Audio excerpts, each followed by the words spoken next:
Parallel Frequencies, Just Blane and Coco. What's up, Coco? Hey, it was really fun talking about Christmas vacation yesterday, getting into the holiday season, the holiday spirit. What did people think? Did they like it? They did. They were digging it. I liked it. They had to like it, right? If I like something, then that's kind of... All we have to worry about is having a good time, and we have a great time. You know what, though? It was one of those shows like we got done, and I think in there I said it could go 6 hours long. It probably should have. Like, I could have kept going. It was one of those that was eating at me last night. I was like, there were so many more things I wanted to say. Yeah, you know what? We'll do it again next year, and we'll just cover all the things we forgot to say this year. I like that. So it'll be the deep dive of Christmas Vacation Part 2, right? Yeah, perfect. I'm down for that. Can you believe... I've asked you this before, but can you believe people are actually watching this stuff of me and you? Believe it. I would hang out with me. Yeah, that's true, too. I did listen back to a couple of our banters at the beginning, and I was cracking up last night. And yeah, I was like, you know what? I'd probably listen to this show. I would listen to this show. Yeah, that's my gauge of success. There is, would I watch this? Would I spend time on this or not? I'd give it a couple minutes. That's for sure. Yeah, well, come on back every day, people. Come on back. Listen to. Hang out with us. That's really all we're doing. We're just hanging out, talking about what you watching. What you watching. What you watching. This is one of the clips that people did happen to watch. And we got comments on it. And you know what? It sparked an idea in me. I was like, we got to respond to these comments that people say. And not just sending them a comment back, but we're going to actually put the clip on, play it. Look at that beautiful freeze frame of me with my... And me too. Yeah, love it. About Kate Love Bush. it when this is when we talked about Stranger Things, I believe season 4. Check it out. Bringing Max back from the clutches of Vecna. Music.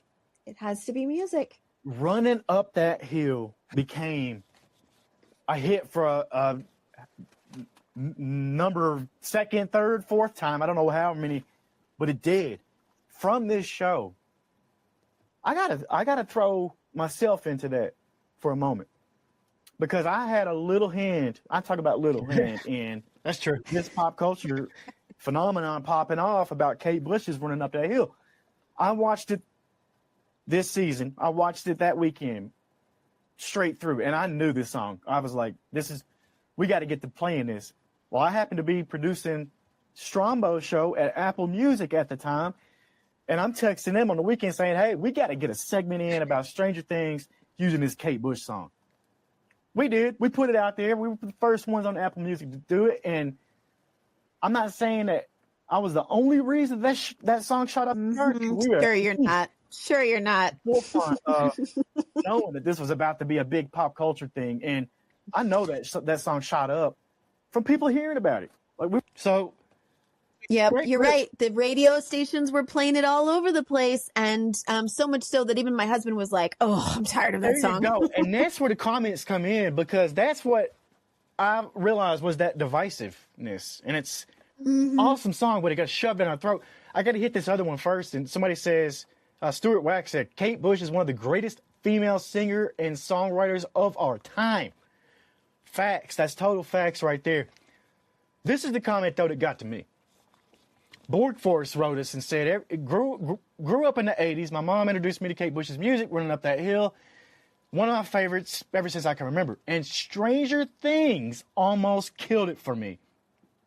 Aww. I love that scene. It's brilliant until everybody started to use that music on everything. This is where it gets great. It was on every single YouTube clip. There's a cat licking its arse running up that hill. There's someone at an ATM running up that hill.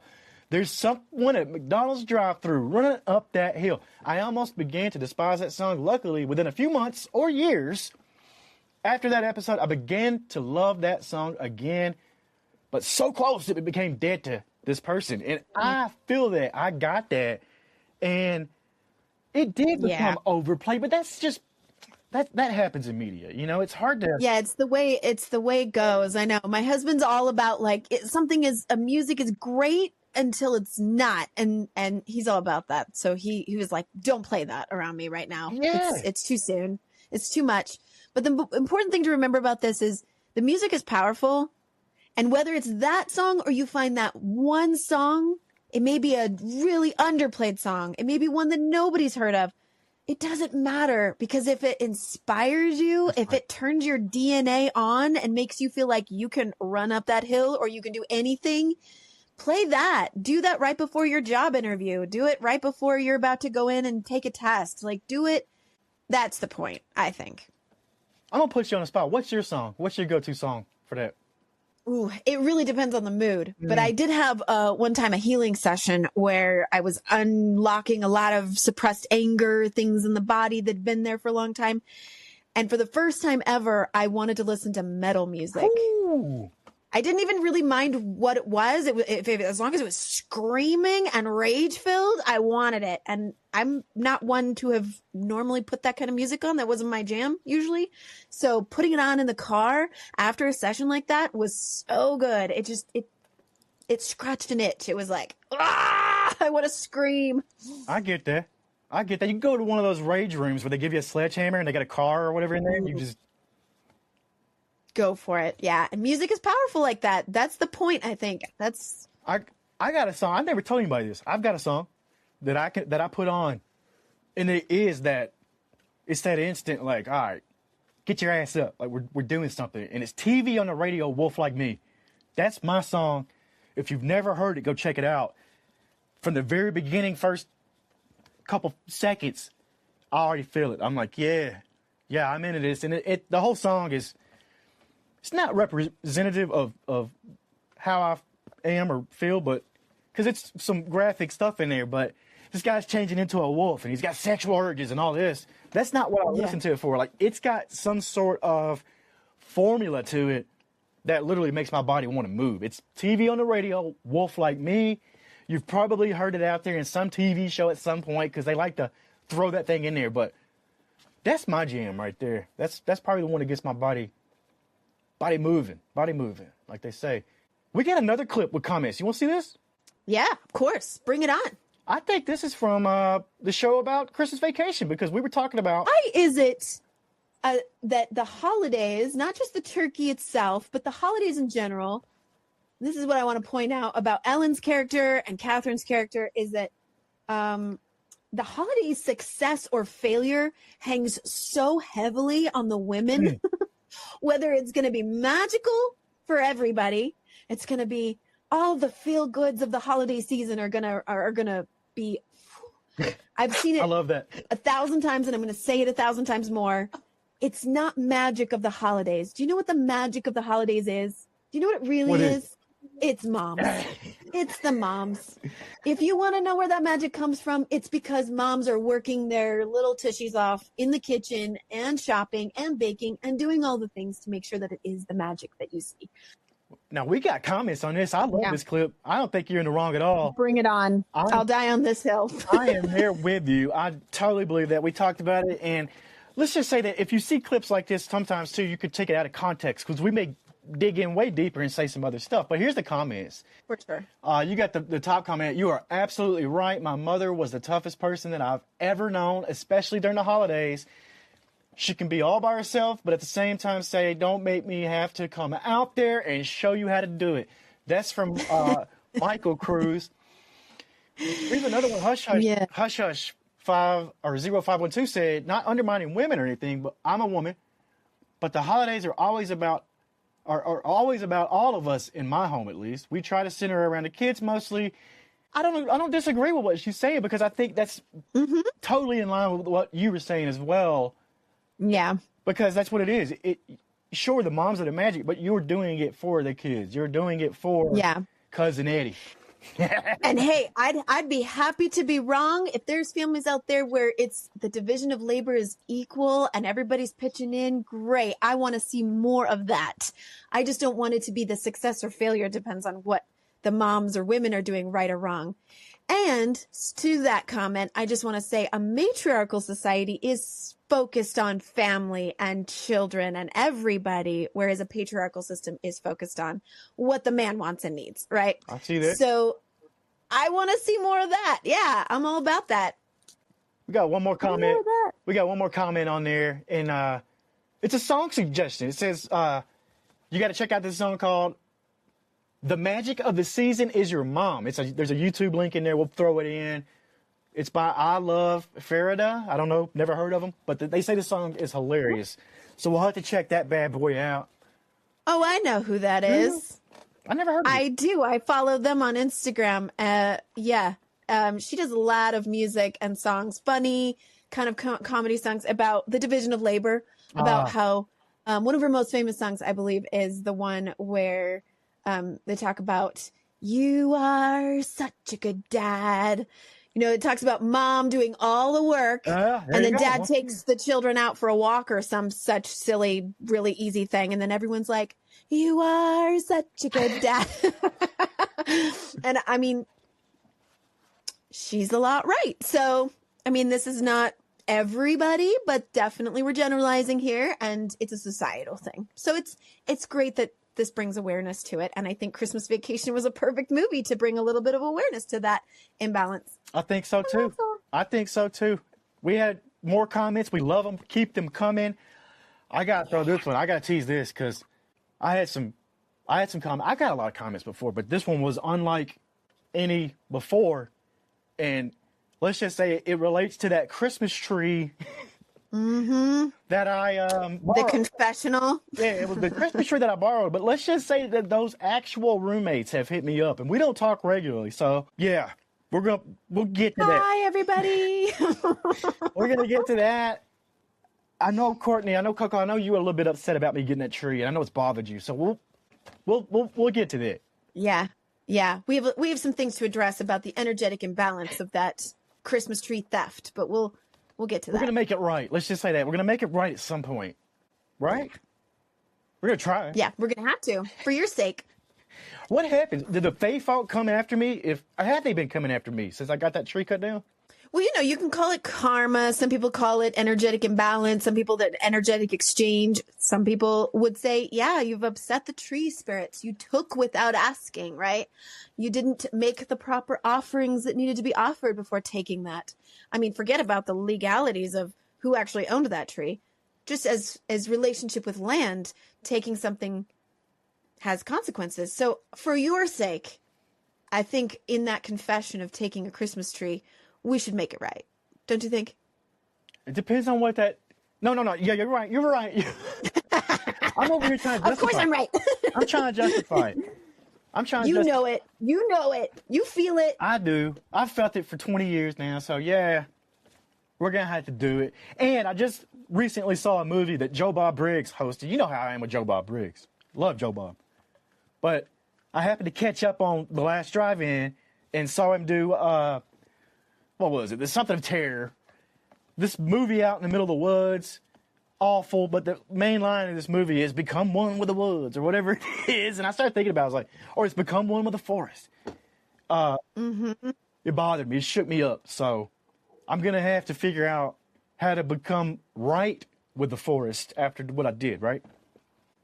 I think so. Yeah, I think it'd be a great idea for you. You don't want any of those Fae folk coming after you. Never. Because, yeah, that's not for me. Speaking of Joe Bob Briggs, my mentor, who doesn't know it, he has no clue he's my mentor. He never talked to him. Not yet, anyway. Not yet, but here's what's going to happen. I came up with this crazy idea. I was like, you know what? I love what Joe Bob does for the drive-ins and the movies and all that. What can I do? What can me and Coco do? Same vein, same idea. Because here's my thing. I don't believe there's any new ideas out there. We're repurposing what other people are doing. And if I have to be Joe Bob Briggs reincarnated, he's not dead, but if I have to be that, it's going to be in the podcast world. Because who better to do a segment like this than one of the most prolific content creators of all time? Those aren't my words. That was Google AI actually says that about me. So, of course, producing over 11,000 shows, which I can't believe either, single-handedly. Mm-hmm. I mean, I had teams and all that. But I was like, you know what? What are we going to do that's going to leave the legacy and not let the podcast die? Yeah. So here it is. This is going to be the takeover of the week. We'll probably do this every week.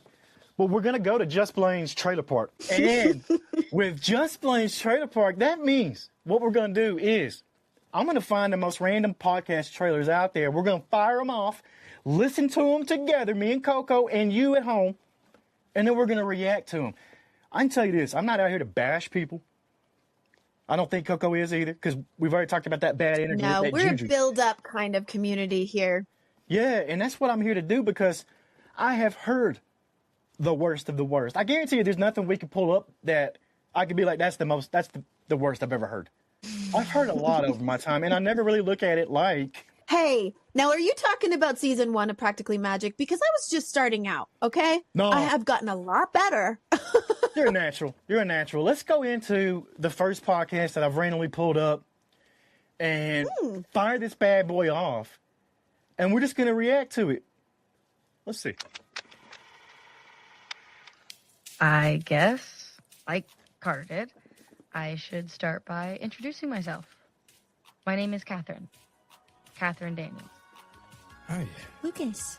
Hi. Lucas, you're up. Fabulous. I really need to start locking my door. Oh, that's cute. As if I don't have a key. There, no turning back now, guys. August won't let me put out a job listing because, quote, when the time is right, that special person will find us. I want to start fresh here.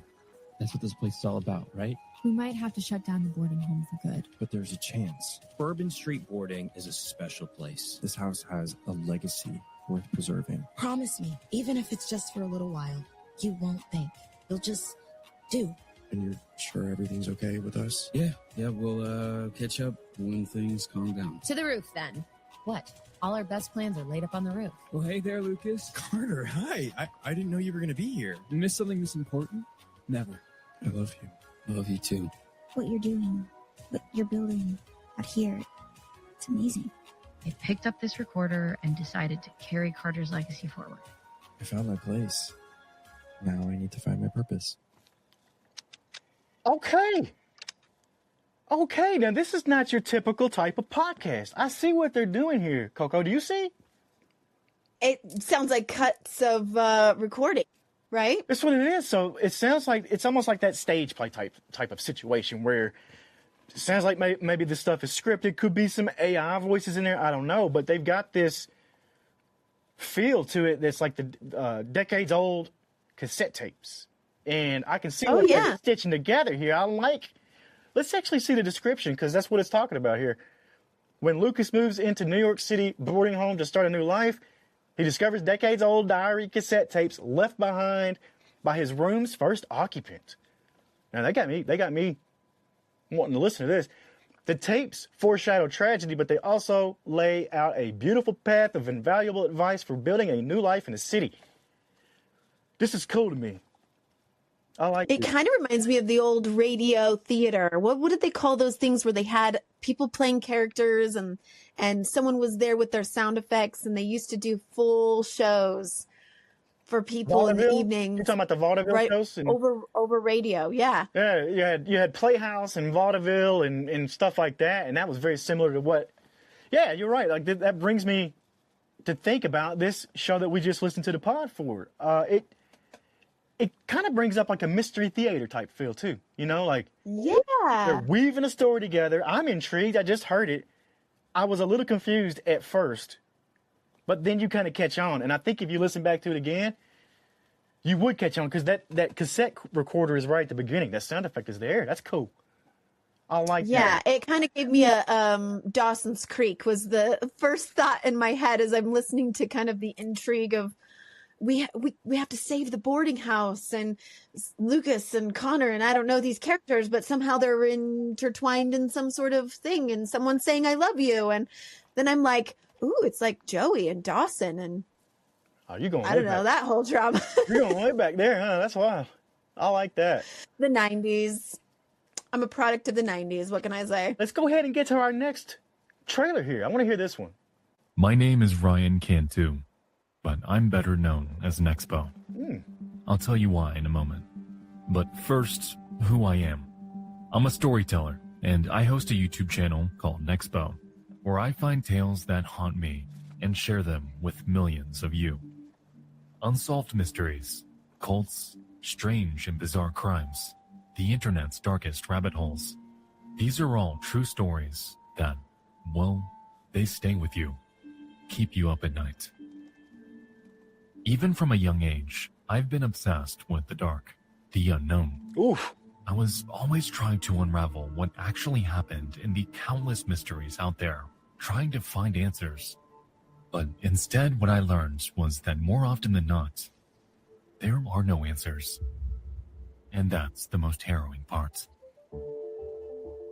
Because of this, I began sharing these stories because I knew I wasn't the only one haunted by these things.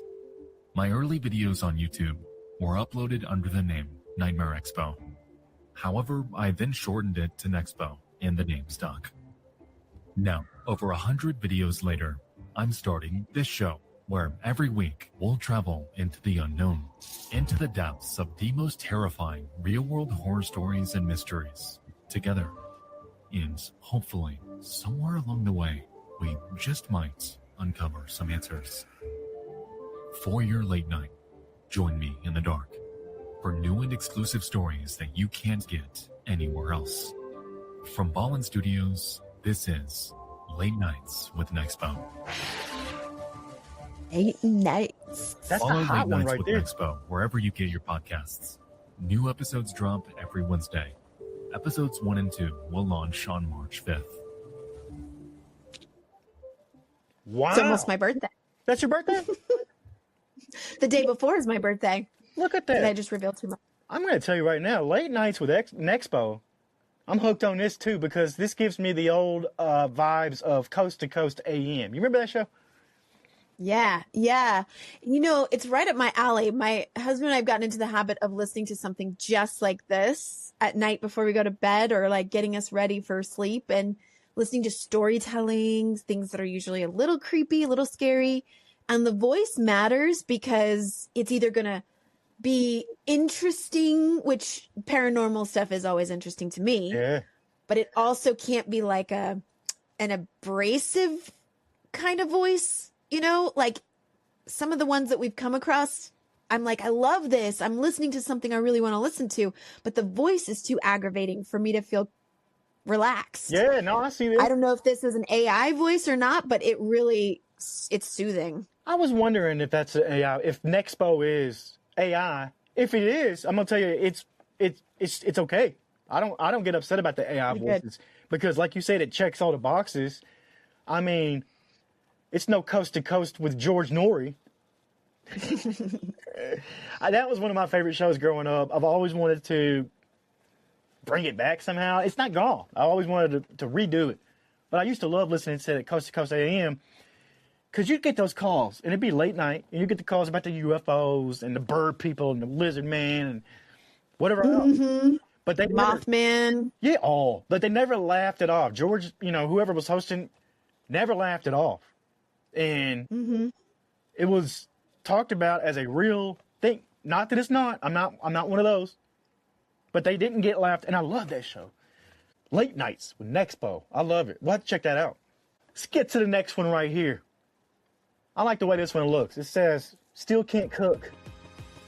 Hi, I'm Kelly Fahey, and this is Still Can't Cook, a podcast about being me, what it's like to be 50, single, a woman, New York, no kids, no commitments other than you guys, going through life without that partner we're supposed to have, apparently. No settled career at the moment. Everything that I was supposed to do, I didn't do, but still I ended up here. I got a voice. I think there's things you want to hear. I have great stories about my friends, my family. Do you know what it's like to be single? Do you know what it's like to not have anybody to count on? Well, I'm here for you, because so do I. We can talk about things that seem weird, how your body changes, how your friends change, how relationships change. What are you thinking about after 50? What's your goal? Guess what? We can still have them. How's that? Living life, figuring out the changes, because man, shit changes. Everything, to be honest. What you care about, what you don't care about anymore. Friendships ending, friendships beginning. It's a whole new world, and it really does just get better. And I'd love to talk to you about how you feel about it. What are your questions? What are you afraid of? Get your opinions, hear mine about things, and kind of take this little ride together, because it does get better with time. Everything is better. I just feel more at peace. I feel like there's stuff that goes on every day that changes at this age. Subscribe to us wherever you listen to your podcast, on YouTube or any other podcast provider. And if you're on Instagram or TikTok, please follow us at Still Can't Cook. I need her in my life. I need her. I want her to be the friend I call up Tell me about when it. I'm Yeah. like, my life sucks for a second. Like, I need someone to complain to. Tell me what. She's older than me, which I love because older than me, wiser than me, There you go. probably. Maybe. And lives a very different life than I do, which I love because then I can listen to what's it like to be single in New York City. That's a whole different program than what I'm living. When she said that and she starts listing off this thing, I'm single, living in New York City with no kids, I got jealous. Did you? Yeah. Well, most people, you know, a lot of people are single, living their lives and going, I wish I had found my person and started a family. So grass is never greener on the other side, but it's great to kind of have people of very different backgrounds and life experiences. So you can say, hey, your life is pretty great the way it is. Right. And so is mine. We both have some really great things to offer and that we're experiencing, even though our experiences are very different. I have a friend who's also a little bit younger than me, but she was like, oh, you know, I probably won't have kids and I probably won't get married. And I was like, honestly, that's okay. I used to think that that was all there was in life. And now I'm like, I'm pretty tied down. I don't hate it, but it just is what it is, right? It's like schedules are not my own. You have more freedom. So I love the perspective. I love that she's like, I'm going to give you my opinions. I want a friend who's going to give me opinions. So this is like a podcast friend. I got to tell you, and I don't know Kelly Faley, I believe what she said, still can't cook. I don't know her, but to do this show, she is putting herself out there in the most vulnerable way. Like when you're talking about I'm single, I'm this, I'm that, and you give all the labels that people look at in a negative way, because there are typical people who will think that way. She is putting herself out there in a more vulnerable way than most podcast hosts. You know, I commend her. I like Kelly. I don't know her. I like her. Real, it's raw. I'm here for it. Yeah. Let's get to the next one. One more. If you lived 100 years ago, who would you have been? What about 1,000 years ago or 10,000? Well, I can promise you this. You, yes, you personally, wouldn't have been someone you've ever heard of. Our stories of the past revolve around towering figures like Alexander the Great, Napoleon, and Cleopatra. I have a dream. When we learn about history in school, we're mostly taught through the lens of these great people. We memorize important names and the dates of battles, coronations, and imperial foundations associated with them. Now, don't get me wrong, these people matter. We can learn a lot about the past from what they did. But they're not you. Maybe you're rich, famous, and powerful, but you're probably not. There's nothing wrong with that. Most of us aren't. But we, people like us, like you and me, are the raw material of history, and we always have been. Our forebears may have included a king or queen or two, but the vast majority of our ancestors were the common clay of humanity. At best, they were advisors for those famous kings, or military officers, or members of the court.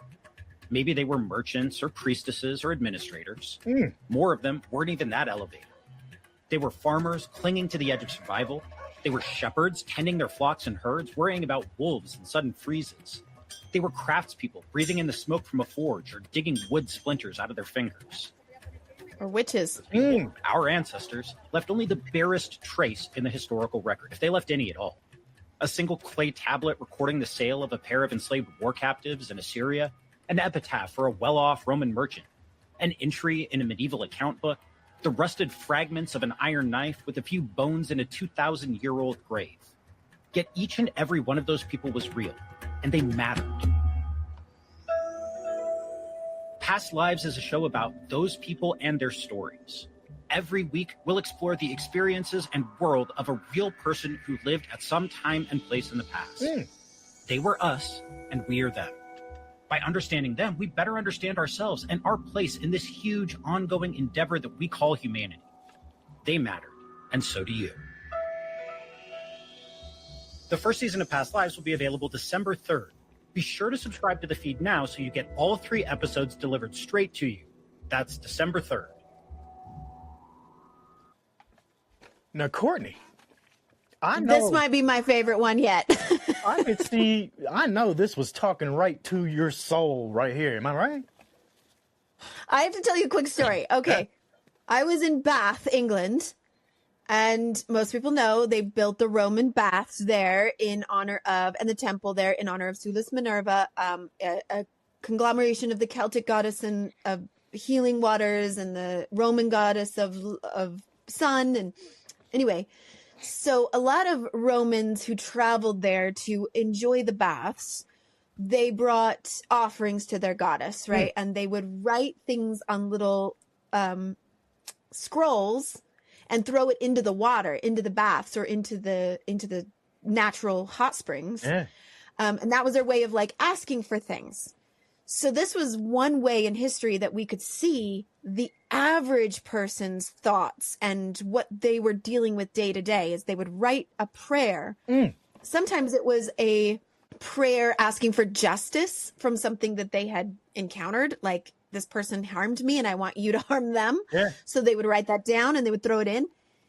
And so they have those on display in the museum there in Bath now. You can go and look at those and read them. And it's so fascinating because, again, just like they said in this podcast, it's not the kings and queens and the people you know about in history books. It's the average people that were you and me. And one thing I learned is they cared about the same things we do, because their little scrolls would be like, Darius stole my towel. Oh my gosh, really? Really? It's just normal. When I was bathing in the baths, and you curse him. And it was like little squabbles of things that we do on the Facebook HOA group. Oh my gosh. This neighbor's dog pooped in my yard. Will you strike him with lightning? You know, same kind of shit that we all deal with. Yeah. So that's what this made me think we're of. We're not scribbling on scrolls anymore. We're thumb thugs. We're sitting there and texting on Facebook, calling out the HOA. Past lives, to me, that they got me hooked too. I like this. I'm gonna tell you, first of all, the structure of that podcast trailer to me was perfect. They got all the elements that you need to get in there. I'm not gonna go through all of them. But when they tell about the show and they give all the places to December 3rd stuck on my mind right now, you know, that's when this came out. Yeah. So they did a really well job of making it stick and making us think about it. I will check out this trailer. Past Lives podcast. Go search for it, I guess. Past Lives. I just did a healing session today where we went into past lives. Totally my jam. I want to hear all about it. This past lives thing sounds to me like a lot of the Buddhist kind of thoughts too. It's like that reincarnation, and sure, we did live as someone else. Some people think that's where deja vu comes from. You know, there's always little things that play into that. But yeah, and if we did have past lives, we're not all going to be a witch in Salem, and we're not all going to be a king or whatever. I'm actually a descendant of Charlemagne, I'm told, in my family line somewhere, but probably so is like half of Europe. I don't know. Who knows, right? I'm sure I would be a peasant back then. Like, that'd have been me. We got peasant DNA for sure. Yeah, I got peasant DNA. That's 1,000,000% accurate. I like this. What you think about Just Blane's Trailer Park? That's fun. Yeah, it's a blast. In fact, going to the movies, when I go to the movie theater, it's one of my favorite parts is to watch the previews of the movies that are coming out. So I'm all about trailers. Have you ever had that group of friends who's always late and they're always like, oh, the movie doesn't start until 10, and you're like, no, like, it's I want to see the trailer. I want to see the trailers. I don't give a crap what the trailer is. Show it to me. How am I going to know what to watch next? That's why I started going to the movies by myself, you know? Don't have to rely on anybody else. No responsibilities. That's kind of like Kelly Faley there. I bet Kelly goes to, she can't cook or whatever, but I guarantee you she goes to the movies by herself. Probably. She probably has a great time. I'm still Nobody envious. bugs her. I'm envious of her right now. Nobody's asking her to take them to the bathroom in the middle of it, you know. Oh my gosh. You got both of us now. We're dreaming. See? Damn it, Kelly. I always thought I would, if I had another life or lived a parallel life than this one, where I was single or whatever, I would go to New York City and I would audition for SNL. That's always been maybe I would have made it in SNL, but maybe I wouldn't have. Who knows? If you did, what character out there do you think you would have got the role over in all the years of SNL? Who would you have beat out in your audition? There's been some awful I couldn't ones. answer that question because I'm not better than any of them. Please. Like, am I an Amy Poehler? No. I couldn't have taken the spot Kristen Wiig took. They're all so good. I think if you would have auditioned, I think Lauren would have seen something in you. I think he'd have been like, yeah, you know what? We can do something with her. If he saw something with that. If he saw me, he'd say She the can play same. an old lady. Yeah, but if he saw me, he'd say the same thing. Yeah, we can do something with him. Make him get coffee. You know, like, that'd be me. Yeah, I'll take anything. Yeah. Parallel frequencies. But you have to be single for that job. Yeah, right. Parallel frequencies. Just Blane and Coco. We'll see you guys next time.